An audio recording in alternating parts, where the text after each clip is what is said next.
Hey everybody, welcome back to Rugby Wrap-Up. Thank you for joining us, and thank you specifically for joining us for this week's Marshall Law, the turning point in every Major League Rugby match with Colby Marshall, the legend of Iona Rugby. Colby, it was a big weekend.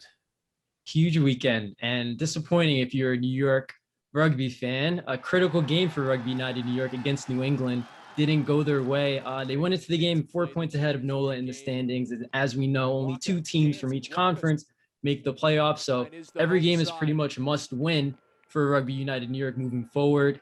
In the 70th minute in this game, they turned the ball over in dangerous territory, and New England was able to get the ball to Bird and Waka, who made a terrific rubber kick down the left side of the field. The kick was picked up and scooped by Harry Barlow, who scored the try that put New England up 17-6, extending their lead in that game, going on to win 22-6. Is that the same Harry Barlow that was absolutely stunned that Troy Lockyer thought he was on his team and threw him the quick line out? That is indeed the same Harry Barlow. Next game, Toronto versus Old Glory DC. Even though these two teams were at the bottom of the East going into the match, it was honestly a pretty good game. Heck of a game. The turning point for me was when Andrew Ferguson, one of my players to watch coming into the season, made a terrific individual effort. Could have been try of the week, I think. Toronto would go on to come back from a huge deficit in the game and go on to win 34-28. Unbelievable play by Ferguson, who has been on the bench most of the season as sub. He did have some injuries, but an unbelievable win for Toronto, whose roster, as we all know, has been decimated by the international tests call-ups. Next one.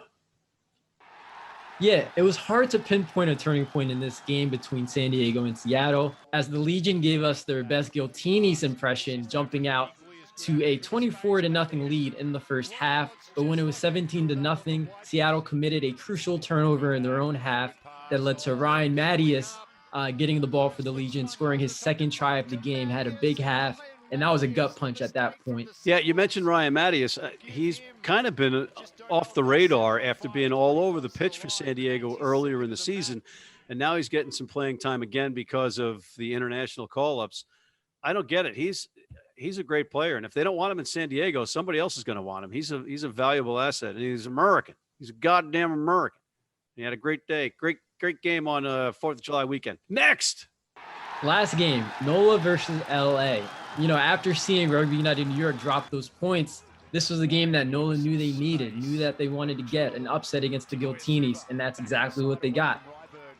For me, the turning point was a combination of two things. One, when LA was up 17-16 and NOLA was able to hold them to 3 points when the game was under 10 minutes to go. And so they went up 20-16. And then the second part of the turning point for me came when NOLA was able to score the game-winning points by way of Hanno Dirksen when he touched down for 5. Yeah, unbelievable victory. And we're going to have NOLA Nate Osborne, the head coach of the Gold, on the show this week. So make sure you check that out. But, you know, he can't not be coach of the year after that win. His team was decimated by injuries before the season started. He lost half his roster to international call-ups, and they basically had local club guys filling in, and they're playing on the road at the Coliseum against a pretty much intact LA Giltini squad. Just stunning, absolutely stunning. One of the biggest sports upsets I've ever seen in any sport. That's a huge claim. And I heard the announcer say that as well.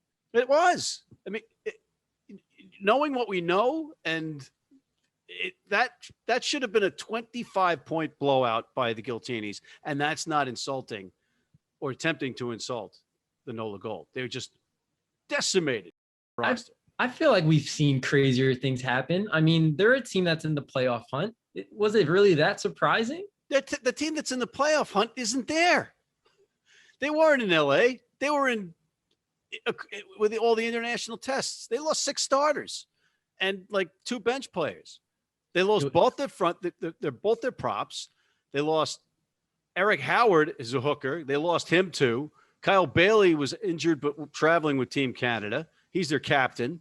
They lost guys in the back line, and coming off the season they've had with all of the injuries, they had absolutely no business winning in LA. None. So LA took them lightly. That's what happens. Major League Rugby, anything can happen. All right. Okay, and there you have it, Colby. That's a lesson to be learned. Anything can happen here on martial law. All right. On that note, my friend, do you have any final thoughts? Can't wait for this playoff race to continue. They're right around the corner. 2 more weeks left in the season. I'm excited. Well, I'm excited too, Colby. I'm excited about seeing next week's martial law. I'm also excited about all the Major League Rugby stuff in front of us, but we are out of time. So thank you. And thank you, fans, for coming in and tuning in. And we do have other stuff that we'd like you to check out in the meantime, including the Rugby Odds, featuring WWE Hall of Famer John Bradshaw Layfield, the world's best sports bettor ever in the Philly Godfather, and Rugby's Gift, Gift A Bailu, our Major League Rugby show, martial law, the Zack Attack, and please sign up for our Rugby Wrap-Up Red Cross Blood Donor Team.